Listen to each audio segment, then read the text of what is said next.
আসসালামু আলাইকুম। আমন্ত্রণ জানাচ্ছি Bangla one TV prime time নিউজে। সাথে আছি আমি মোহাম্মদ সোহাগ শিকদার। শুরুতেই জানাবো এসএনএস হোমল্যান্ড সংবাদ শিরোনাম। I-539 ও I-765 ফর্মে বড় পরিবর্তন আনছে ইউএসসিআইএস। 15 সেপ্টেম্বরের পর পুরনো সংস্করণ ব্যবহার করলে গ্রহণ করা হবে না আবেদন। সন্তানদের চোখের সামনে বাবাকে আটক করল আইস। জন ওয়েন বিমানবন্দরে ধস্তাধস্তি ও টেজার। গ্রেপ্তারের কারণ নিয়ে এখনো কাটেনি রহস্য। ট্রাম্প মাস্কের বরফ গলছে, ভ্যান্সের উদ্যোগে বাড়ছে যোগাযোগ।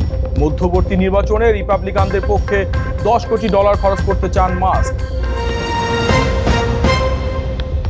অ্যামাজনের বিরুদ্ধে একসঙ্গে মামলা করার সুযোগ বন্ধ, নতুন নিয়মে বাধ্যতামূলক সালিসি। গ্রাহকদের আইনি লড়াইয়ে তৈরি হলো নতুন জটিলতা। শুনছিলেন শিরোনাম, এবারে বিস্তারিত। একটি ভুল ফর্মেই আটকে যেতে পারে যুক্তরাষ্ট্রে আপনার অভিবাসন আবেদন। আগামী 15 সেপ্টেম্বর থেকে I-539 ও I-765 ফর্মের নতুন সংস্করণ বাধ্যতামূলক করছে মার্কিন কর্তৃপক্ষ। ওই তারিখের পর পুরনো ফর্মে আবেদন করলেই তা গ্রহণ না করে ফিরিয়ে দেওয়া হবে। সবচেয়ে গুরুত্বপূর্ণ বিষয়, নতুন নিয়মে কোনো বাড়তি সময়ও থাকছে না। আবেদনকারীদের জন্য এই পরিবর্তনের সবচেয়ে গুরুত্বপূর্ণ দিকগুলো কী? ফারজানা আফরোজের রিপোর্টে জানুন বিস্তারিত। যুক্তরাষ্ট্রে অভিবাসন আবেদনকারীদের জন্য গুরুত্বপূর্ণ পরিবর্তন আনছে US citizenship and immigration services বা ইউএসসিআইএস। আগামী 15 সেপ্টেম্বর 2026 থেকে ফর্ম I-539 এবং ফর্ম I-765 এর নতুন সংস্করণ ব্যবহার বাধ্যতামূলক হবে। ফর্ম I-539 সাধারণত নন ইমিগ্রেন্ট স্ট্যাটাস বাড়ানো বা পরিবর্তনের আবেদনে ব্যবহার করা হয়, আর ফর্ম I-765 ব্যবহৃত হয় এমপ্লয়মেন্ট অথরাইজেশন ডকুমেন্ট বা কাজের অনুমতির জন্য আবেদন করতে। ইউএসসিআইএস জানিয়েছে নতুন দুই ফর্মের এডিশন তারিখ হবে 15 সেপ্টেম্বর 2026। এই সংস্করণগুলো সম্প্রতি প্রকাশিত নতুন অভিবাসন বিধির সঙ্গে সামঞ্জস্য রেখে সংশোধন করা হয়েছে। সবচেয়ে গুরুত্বপূর্ণ বিষয় হলো নতুন ফর্মের ক্ষেত্রে কোনো গ্রেস পিরিয়ড থাকবে না, তাই আবেদনকারীদের নির্দিষ্ট তারিখের পর অবশ্যই নতুন সংস্করণ ব্যবহার করতে হবে। ফর্ম I-539 এর ক্ষেত্রে 28 আগস্ট 2024 সংস্করণটি 15 সেপ্টেম্বরের আগে পোস্ট মার্ক বা ইলেকট্রনিকভাবে জমা দিলে ইউএসসিআইএস সেটি গ্রহণ করবে, কিন্তু 15 সেপ্টেম্বর বা তার পরে পুনঃ সংস্করণ জমা দিলে আবেদন প্রত্যাখ্যান করা হবে। একই নিয়ম প্রযোজ্য ফর্ম I-765 এর ক্ষেত্রেও 21 আগস্ট 2025 সংস্করণটি 15 সেপ্টেম্বরের আগে জমা দিলে গ্রহণযোগ্য হবে, কিন্তু এরপর পুরনো ফর্ম ব্যবহার করলে তা বাতিল হবে। ইউএসসিআইএস ইতোমধ্যে নতুন ফর্মগুলোর প্রিভিউ সংস্করণ ও নির্দেশনা প্রকাশ করেছে, তবে এগুলো 15 সেপ্টেম্বরের আগে জমা দেয়া যাবে না। তাই I-539 বা I-765 জমা দেওয়ার পরিকল্পনা থাকলে ফর্মের এডিশন তারিখ অবশ্যই যাচাই করুন। ভুল সংস্করণে আবেদন করলে সময় ও অর্থ দুটোই নষ্ট হতে পারে। যুক্তরাষ্ট্রে শৈশবে আসা ড্রিমারদের জন্য বড় ধাক্কা অভিবাসন আপিল বোর্ডের 13 আগস্টের রায়। এতে বলা হয়েছে বিশেষ ভ্রমণ অনুমতি নিয়ে বিদেশে গেলেও সেটিকে দেশত্যাগ হিসেবে গণ্য করা হবে। ফলে 180 দিনের বেশি অবৈধভাবে থাকা ব্যক্তিরা 3 বছর এবং 1 বছর বা তার বেশি অবৈধভাবে থাকা ব্যক্তিরা 10 বছরের নিষেধাজ্ঞার মুখে পড়তে পারেন। এর ফলে মার্কিন নাগরিককে বিয়ে করে গ্রিন কার্ড পাওয়ার পথও কঠিন হয়ে গেল। একটি ভ্রমণ কিভাবে বদলে দিতে পারে ড্রিমারদের ভবিষ্যৎ? বিস্তারিত জানুন প্রতিবেদনে। যুক্তরাষ্ট্রে শৈশবে আসা অভিবাসীদের জন্য বড় ধরনের দুশ্চিন্তার কারণ হয়ে দাঁড়িয়েছে ট্রাম্প প্রশাসনের নতুন সিদ্ধান্ত। দেশটির সাবেক প্রেসিডেন্ট বারাক ওবামার আমলে চালু হওয়া ডাকা কর্মসূচির আওতায় থাকা অভিবাসীদের জন্য স্থায়ীভাবে বৈধ হওয়ার একটি গুরুত্বপূর্ণ পথ এখন কার্যত বন্ধ হয়ে গেছে। ডাকা হলো এমন একটি সরকারি কর্মসূচি যার মাধ্যমে শৈশবে যুক্তরাষ্ট্রে আসা নির্দিষ্ট শর্ত পূরণকারী অনথিভুক্ত অভিবাসীদের সাময়িকভাবে নির্বাসন থেকে সুরক্ষা দেওয়া হয়। তারা কাজের অনুমতিও পান, তবে ডিএসসিএ নিজে স্থায়ী বসবাসের অনুমতি বা নাগরিকত্ব দেয় না। এতদিন DACA প্রাপকদের বিশেষ ভ্রমণ অনুমতির মাধ্যমে শিক্ষা, চাকরি বা মানবিক প্রয়োজনে বিদেশে যাওয়ার সুযোগ ছিল। যুক্তরাষ্ট্রে ফিরে আসার পর অনেক ক্ষেত্রে তাদের আগের অবৈধ প্রবেশের কারণে তৈরি হওয়া দীর্ঘমেয়াদী নিষেধাজ্ঞা আর কার্যকর থাকতো না। ফলে কোনো DACA প্রাপক যুক্তরাষ্ট্রের নাগরিককে বিয়ে করলে বা অন্য শর্ত পূরণ করলে দেশে ফিরে স্থায়ী বসবাসের অনুমতির আবেদন করার সুযোগ পেতেন। পরবর্তীতে এই পথ ধরে নাগরিকত্ব পাওয়ার সুযোগও তৈরি হতে পারত। কিন্তু অভিবাসন আপিল বোর্ডের নতুন সিদ্ধান্তে এই সুবিধা কার্যত বাতিল করা হয়েছে। এখন বিদেশ ভ্রমণ করে যুক্তরাষ্ট্রে ফিরলে কিছু DACA প্রাপক আবারও দীর্ঘমেয়াদী নিষেধাজ্ঞার মুখে পড়তে পারেন। এতে নাগরিককে বিয়ে করলেও স্থায়ী বসবাসের অনুমতি পাওয়ার প্রক্রিয়া আরও কঠিন হয়ে যাবে। অভিবাসন আইনজীবীরা বলছেন, নতুন সিদ্ধান্তের পর DACA প্রাপকদের বিদেশ ভ্রমণের আগে অবশ্যই আইনজীবীর পরামর্শ নেওয়া উচিত।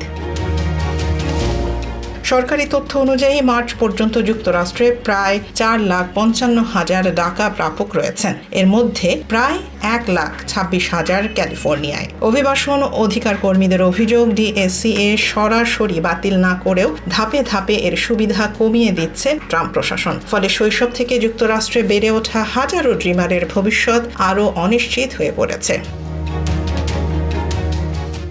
বিমানবন্দরে আইসের হাতে একজন আটক, আর তাকে ঘিরেই মুহূর্তেই ছড়িয়ে পড়ল উত্তেজনা।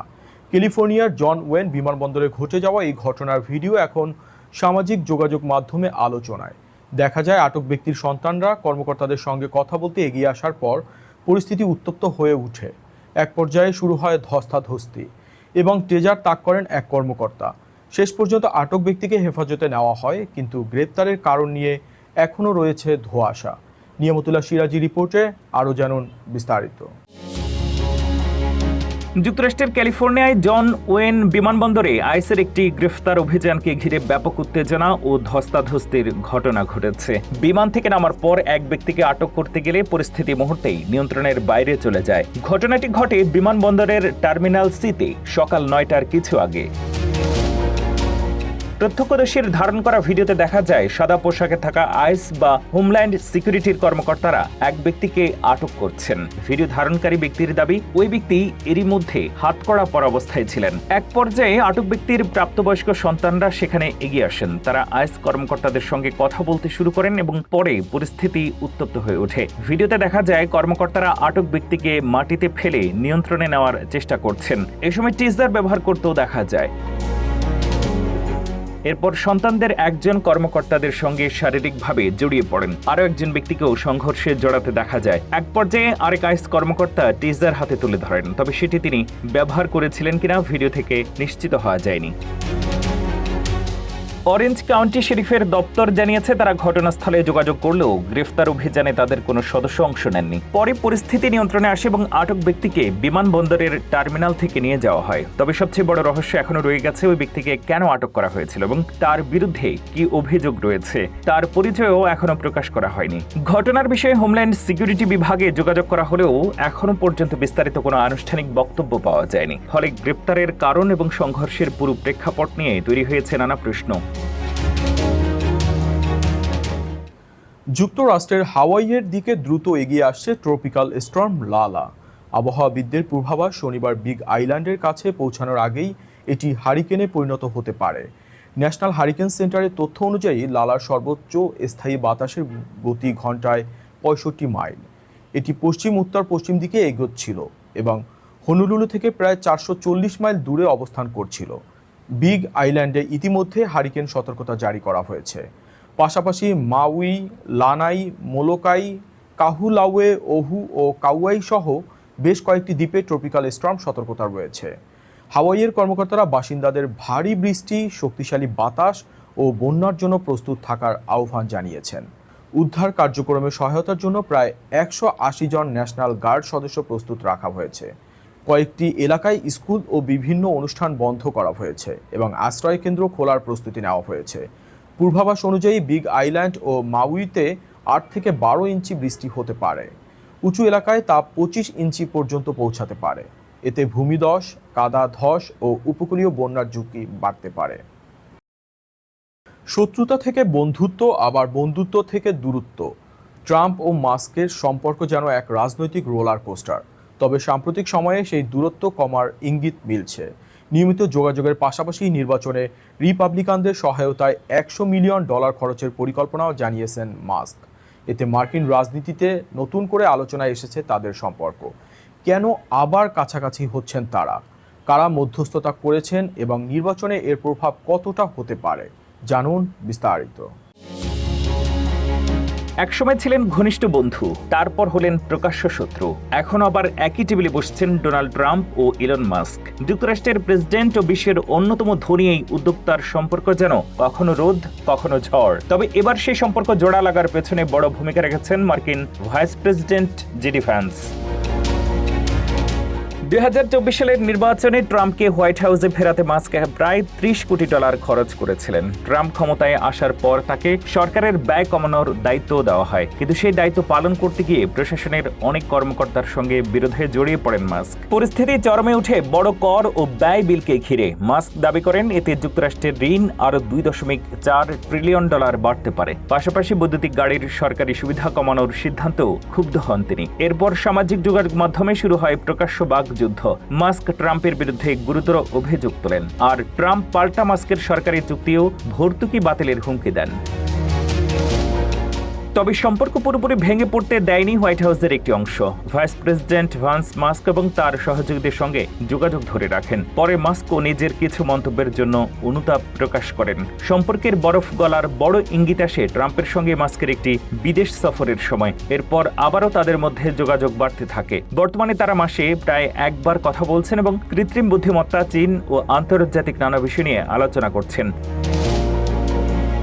সবচেয়ে বড় চমক, আগামী নভেম্বরের মধ্যবর্তী নির্বাচনে রিপাবলিকানদের পক্ষে $10 কোটি পর্যন্ত খরচের পরিকল্পনা করেছেন মাস্ক। তবে বন্ধুত্ব ফিরলেও আগের সেই ঘনিষ্ঠতা ফিরবে কিনা তা নিয়েই এখন প্রশ্ন। এক সময় যে নিয়ম বাতিল করেছিল অ্যামাজন, এবার সেটি আবার ফিরিয়ে আনল প্রতিষ্ঠানটি। 5 বছর আগে বিপুল সংখ্যক পৃথক মামলা ও ব্যয়ের চাপের মধ্যে বাধ্যতামূলক সালিসি ব্যবস্থা বাতিল করেছিল অ্যামাজন, কিন্তু এবার যুক্তরাষ্ট্রের গ্রাহকদের জন্য সেই ব্যবস্থা পুনর্বহাল করা হয়েছে। 2021 সালে অ্যালেক্সা নিয়ে প্রায় 75,000 সালিসি দাবি জমা পড়েছিল। সেই অভিজ্ঞতার পর কেন আবার বদলালো অ্যামাজন, বিস্তারিত জানুন প্রতিবেদনে। অ্যামাজনের বিরুদ্ধে আইনি লড়াই করতে চান? নতুন নিয়মে সেই পথই আরও কঠিন করে দিল মার্কিন ই কমার্স জায়ান্টটি। শুক্রবার থেকে যুক্তরাষ্ট্রের গ্রাহকদের জন্য আবারও বাধ্যতামূলক সালিসি ব্যবস্থা চালু করেছে অ্যামাজন। একই সঙ্গে গ্রাহকদের গণ মামলা করার সুযোগও বন্ধ করে দেওয়া হয়েছে। নতুন নিয়ম তাৎক্ষণিকভাবে কার্যকর হয়েছে। অ্যামাজনের সেবা ব্যবহার চালিয়ে গেলেই গ্রাহকরা নতুন শর্তে সম্মতি দিয়েছেন বলে ধরে নেওয়া হবে। সাধারণত বড় কোম্পানিগুলো শর্ত পরিবর্তনের আগে গ্রাহকদের কয়েক সপ্তাহ সময় দিয়ে জানায়, কিন্তু এবার কোনো আগাম সময় দেওয়া হয়নি। নতুন ব্যবস্থায় অ্যামাজনের সঙ্গে কোনো বিরোধ তৈরি হলে গ্রাহকদের আদালতে সরাসরি মামলা করার পরিবর্তে তৃতীয় পক্ষের মাধ্যমে ব্যক্তিগত সালিসি প্রক্রিয়ায় যেতে হবে। তবে ছোটখাটো দাবির ক্ষেত্রে ছোট দাবির আদালতে যাওয়ার সুযোগ রাখা হয়েছে। 5 বছর আগে বিপুল সংখ্যক ব্যয়বহুল পৃথক মামলা মোকাবেলার পর অ্যামাজন বাধ্যতামূলক সালিসির নিয়ম বাতিল করেছিল। 2021 সালে প্রতিষ্ঠানটির অ্যালেক্সা সেবা গ্রাহকদের অনুমতি ছাড়া কথোপকথন রেকর্ড করেছে এমন অভিযোগে প্রায় 75,000 সালিসি দাবি জমা পড়েছিল। এতে কোম্পানিকে বিপুল ফি বা প্রশাসনিক জটিলতার মুখে পড়তে হয়। এবার নতুন শর্তে একই বিষয়ে 6 মাসের মধ্যে 25টি বা তার বেশি সালিসি মামলা হলে সেটিকে গণসালিসি হিসেবে বিবেচনা করা হবে। এরপর মামলাগুলো অন্তত 25টি করে ধাপে ধাপে নিষ্পত্তি করা হবে। সালিসি প্রক্রিয়ায় শুনানি সাধারণত ব্যক্তিগতভাবে হয়, ফলে আদালতের মামলার মতো অভিযোগ, প্রমাণ বা নিষ্পত্তির তথ্য সাধারণ মানুষের সামনে প্রকাশিত নাও হতে পারে। তবে শুক্রবারের আগে শুরু হওয়া অ্যামাজন বিরোধী মামলা বা গণ মামলার ওপর নতুন নিয়ম প্রযোজ্য হবে না। অ্যামাজনের নতুন শর্তে গ্রাহকদের আইনি লড়াই কতটা কঠিন হলো সেটি এখন বড় প্রশ্ন। সামাজিক যোগাযোগ মাধ্যমে ভিডিও বানিয়ে আয়, একসময় যেটিকে নিছক শখ হিসাবে দেখা হতো, এখন সেটি অনেক তরুণের স্বপ্নের পেশা। আর সেই পেশাকে এবার বিশ্ববিদ্যালয়ের শিক্ষার আওতায় নিয়ে এসেছে যুক্তরাষ্ট্রের অ্যারিজোনা স্টেট ইউনিভার্সিটি। চালু হয়েছে কন্টেন্ট ক্রিয়েশন বিষয়ে ব্যাচেলর ডিগ্রি। তবে ডিগ্রি করলেই কি মিলবে সাফল্য? থাকছে সেই প্রশ্নের উত্তর।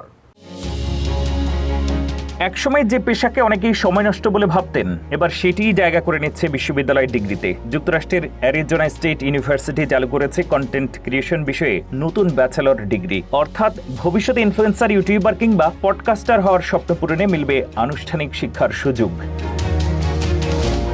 ডিগ্রিটি বিশ্ববিদ্যালয়ের Walter Cronkite school of journalism and mass কমিউনিকেশনের অধীনে পরিচালিত হবে। এতে গণযোগাযোগ ও মিডিয়া স্টাডিজের পাশাপাশি থাকছে পডকাস্টিং, স্টুডিও প্রোডাকশন এবং ক্যামেরার সামনে উপস্থাপনার মতো বিশেষায়িত কোর্স।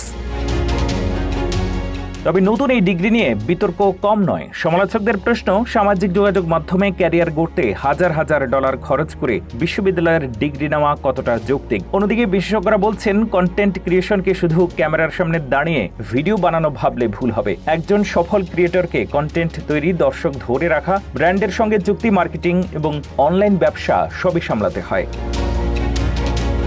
যুক্তরাষ্ট্রে কন্টেন্ট ক্রিয়েটরদের আয়ও দ্রুত বাড়ছে। তবে বিশ্লেষকদের মতে এই খাতে যে বিপুল অর্থ ঘুরছে তার বড় অংশ সরাসরি ক্রিয়েটরদের হাতে যায় না। ফলে ডিগ্রি করলেই ভাইরাল হওয়া বা রাতারাতি ধনী হওয়ার নিশ্চয়তা নেই। তবুও শিক্ষার্থীদের কেউ কেউ মনে করছেন, এইসব কোর্স থেকে পাওয়া দক্ষতা ভবিষ্যতে যোগাযোগ, মার্কেটিং ও ব্যক্তিগত ব্র্যান্ড তৈরির ক্ষেত্রেও কাজে লাগবে। তবে প্রশ্ন থেকেই যাচ্ছে, কন্টেন্ট ক্রিয়েশন কি সত্যিই ভবিষ্যতের পেশা, নাকি বিশ্ববিদ্যালয়ের নতুন শিক্ষার্থী টানার কৌশল? মিনিয়াপলিসের মেয়র জ্যাকব ফ্রে এবার আলোচনায় এসেছেন তার অদ্ভুত নাচের কারণে। ব্ল্যাক এন্টারপ্রেনার স্টেট ফেয়ারে র্যাপ পরিবেশনার সময় নাচতে দেখা যায় তাকে। তবে তার কাঠখোট্টা অঙ্গভঙ্গি ও ছন্দহীন নাচের ভিডিও সামাজিক মাধ্যমে ছড়িয়ে পড়তেই শুরু হয় ব্যাপক উপহাস। অনেকেই মেয়রের নাচ নিয়ে মজার মন্তব্য করছেন। এর আগেও বিভিন্ন অনুষ্ঠানে তার নাচ সামাজিক মাধ্যমে সমালোচনা ও হাসির কারণ হয়েছিল। ভাইরাল সেই নাচের বিস্তারিত থাকছে প্রতিবেদনে। যুক্তরাষ্ট্রের মিনিয়াপলিসের মেয়র জ্যাকব ফ্রেকে চেনেন রাজনীতির কারণে, কিন্তু সামাজিক যোগাযোগ মাধ্যমে এখন তার নতুন পরিচয় নাচতে গিয়ে ভাইরাল হওয়া মেয়র। কৃষ্ণাঙ্গ উদ্যোক্তাদের আয়োজিত এক মেলায় র্যাপ পরিবেশনার সময় গানের তালে নাচে যোগ দেন তিনি। আর এরপরই শুরু হয় বিপত্তি, কারণ মঞ্চের অন্যদের সঙ্গে তাল মেলানোর বদলে ফ্রের অদ্ভুত অঙ্গভঙ্গি নজর কাড়ে সবার। অফ হোয়াইট শার্ট, ধূসর প্যান্ট আর কালো সানগ্লাসে বেশ আত্মবিশ্বাসী দেখাচ্ছিল তাকে। কিন্তু নাচ শুরু হতেই সেই আত্মবিশ্বাস যেন পরিণত হয় হাসির খোরাকে। হাত পা আর কোমর নাড়িয়ে গানের তালে তাল মেলানোর চেষ্টা করছিলেন ফ্রে। তবে পাশে থাকা পরিবেশকের সাবলীল নাচের তুলনায় তার অঙ্গভঙ্গি ছিল অনেকটাই বেমানান। ভিডিওটি সামাজিক যোগাযোগ মাধ্যমে ছড়িয়ে পড়তেই শুরু হয় রীতিমতো ঠাট্টার ঝড়। কেউ প্রশ্ন করেছেন, মেয়র কি কাঠের তৈরি? কেউ আবার বলেছেন, নাচের ছন্দ নেই, আছে শুধু চেষ্টা। এমনকি কেউ দৃশ্যটিকে অবিশ্বাস্য বলেও মন্তব্য করেছেন। তবে নাচের কারণে ফ্রের ভাইরাল হওয়া নতুন কিছু নয়। গত বছর মিনিয়াপলিসের সোমালি স্বাধীনতা দিবসের অনুষ্ঠানে মঞ্চে সোমালিয়ার পতাকা হাতে নিয়ে নাচার চেষ্টা করেছিলেন তিনি। সেই ভিডিও ব্যাপক হাস্যরসের জন্ম দিয়েছিল। এরপর 2025 সালের মেয়র নির্বাচনের প্রচারণার সময় তার আরেকটি নাচের ভিডিও ছড়িয়ে পড়ে। সেবারও অদ্ভুত অঙ্গভঙ্গি নিয়ে সামাজিক যোগাযোগ মাধ্যমে ব্যাপক আলোচনা হয়। সব মিলিয়ে রাজনীতির বাইরেও যেন নাচের কারণে আলাদা পরিচিতি তৈরি হয়েছে মিনিয়াপলিসের মেয়রের। আর এবার নতুন ভিডিও সামনে আসতেই সেই পুরনো আলোচনা আবারও ফিরে এসেছে। মেয়রের নাচ নিয়ে নেট দুনিয়ায় কেন এতটা হাসাহাসি, সেটি এখন আলোচনার বিষয়। এই ছিল Bangla one TV prime time নিউজে। পরবর্তী প্রাইম টাইম নিউজ দেখার আমন্ত্রণ জানিয়ে বিদায় নিচ্ছি আমি মোহাম্মদ সোহাগ সিকদার।